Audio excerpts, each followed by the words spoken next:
Hello friends, I hope आप सब ठीक होंगे। मैं फिर से आ गई हूँ वेदांत के नेक्स्ट चैप्टर के बारे में आपको बताने। आई होप आप में से कुछ लोगों ने शायद वेदांत बुक भी मंगवा ली होगी, पढ़ा होगा उसको। अगर नहीं पढ़ा है तो प्लीज़ मंगवाइए और पढ़िए, क्योंकि वेदांत ही, जैसे मैंने आपको पहले अपनी वीडियो में बताया, वेदांत ही सब धर्मों का सेंटर है। आप जब तक वेदांत नहीं पढ़ेंगे तब तक आपको धर्म समझ ही नहीं आएंगे।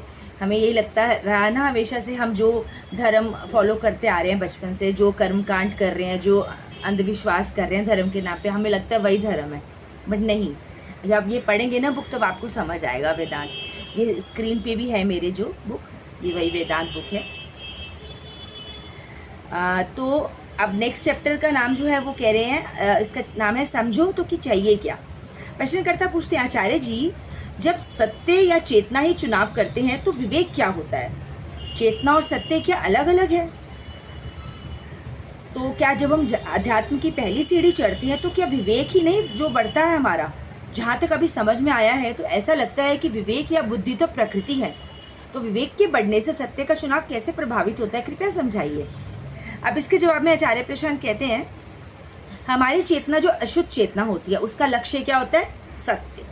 चेतना का लक्ष्य होता है सत्य। तो सत्य अद्वैत होता है, चेतना लगातार द्वैत में काम करती है। सत्य में पूर्णता होती है, चेतना हमेशा आधी अधूरी होती है। सत्य निष्काम होता है पर चेतना में हमेशा इच्छा और कामना होती है। लेकिन चेतना पहुंचना कहाँ चाहती है? सत्य तक ही पहुंचना चाहती है, क्योंकि उसमें जो दोष है ना, उसमें जो विकार मिला हुआ है, उसके कारण वो कष्ट में रहती है। वो कष्ट ही उसको फिर प्रेरित करता है सत्य तक जाने के लिए। तो पहली बात तो ये है कि चेतना और सत्य एक नहीं होते, इनको एक ना समझा जाए।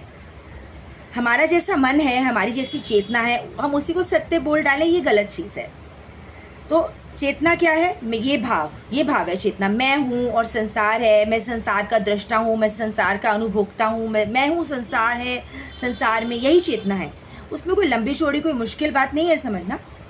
संसार है, मैं हूँ, ये मेज़ है, मैं बैठा हुआ हूँ, ये मेरा शरीर है, शरीर पर मैंने कपड़े पहने हैं, ठीक है। मेज़ मंच पर रखी है, मंच ज़मीन पर बना हुआ है, यहाँ लोग बैठे हैं, ये सब क्या है? यही है चेतना। दरवाज़ा खुला, कोई अंदर आ गया, ये क्या हुआ? चेतना में किसी का प्रवेश हो गया। ऐसा नहीं कि इस कमरे में किसी का प्रवेश हुआ है, चेतना में प्रवेश हो गया, ठीक है। क्योंकि जब आपकी आंखें बंद होती हैं और जब कमरे में कोई आता है तो वो सिर्फ कमरे में आता है, आपकी चेतना में नहीं आता। आप सो रहे होते हो, कोई कमरे में आता है तो क्या होता है? कमरे में आता है ना, सिर्फ वो चेतना में नहीं आता है। ये चेतना है, पूरा संसार ही चेतना है। और उस संसार के केंद्र पर कौन बैठा होता है? जिसको संसार दिख रहा है, जो संसार को छू रहा है, सुन रहा है, अनुभव ले रहा है, वो है अहम। तो इसलिए मैंने शुरू में ही कहा था कि हमारी चेतना अशुद्ध चेतना है, क्योंकि उसके केंद्र में बैठा अहम। अहम हर वस्तु को, विषय को देख रहा है, उसको नाम दे रहा है, उससे संबंध बना रहा है, उसे अच्छा बुरा समझ रहा है, उसमें गुण दोष देख रहा है। ये सब काम अहम कर रहा है। इस चेतना में तो लगातार गति होती रहती है, कंपन होता रहता है। सत्य में कोई गति कंपन नहीं होता। सत्य अचल होता है, स्थिर होता है। सत्य को कोई हिला नहीं सकता अपनी जगह से, ना ही सत्य हिल सकता है। हिलेगा भी तो कहाँ हिलेगा? कोई जगह ही नहीं है हिलने के लिए सत्य के पास। तो इसलिए मैंने कहा कि चेतना का लक्ष्य है सत्य। गतिशीलता माने चेतना, विश्राम माने सत्य। अब प्रश्न ये है कि विवेक क्या है? विवेक चेतना को उपलब्ध एक वैकल्पिक शक्ति है। आप इसका प्रयोग चाहे तो करें, चाहे तो ना करें। आप इसका प्रयोग कर लेते हैं तो विवेकी कहलाते हैं, अगर नहीं करते तो अविवेकी कहलाते हैं। तो विकल्प आपके पास है, चॉइस आपके पास है। विकल्प किसके पास है? उसी के पास जो चेतना के केंद्र पर बैठा है। क्या नाम है उसका? अहम। अहम के पास चॉइस होती है, हमें विकल्प बनना है हमें विवेकी बनना है या अविवेकी बनना है।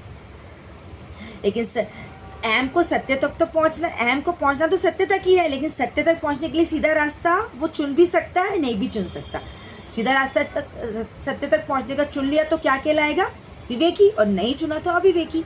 तो ये है, ये डिफरेंस है चेतना में और सत्य में और विवेक में। जो लोग ये सीधा रास्ता चुनते हैं बहुत होशियार नहीं मालूम पड़ते, ठीक है।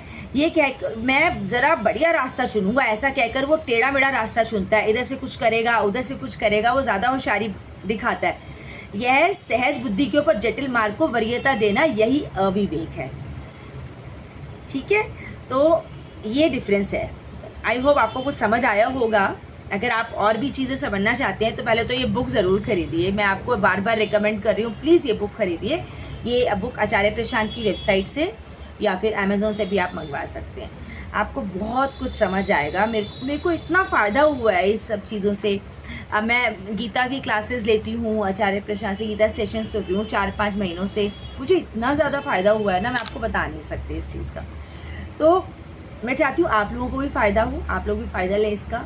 गीता आचार्य प्रशांत की जो ऐप है उसको इंस्टॉल करें, उसमें रजिस्टर करें आप, ताकि आप लाइव गीता सेशन पे सुन सकें उनके और ज़्यादा से ज़्यादा बेनिफिट ले सकें उनसे। ठीक है, तो नेक्स्ट वीडियो में मिलूँगी मैं आपसे। Thank you.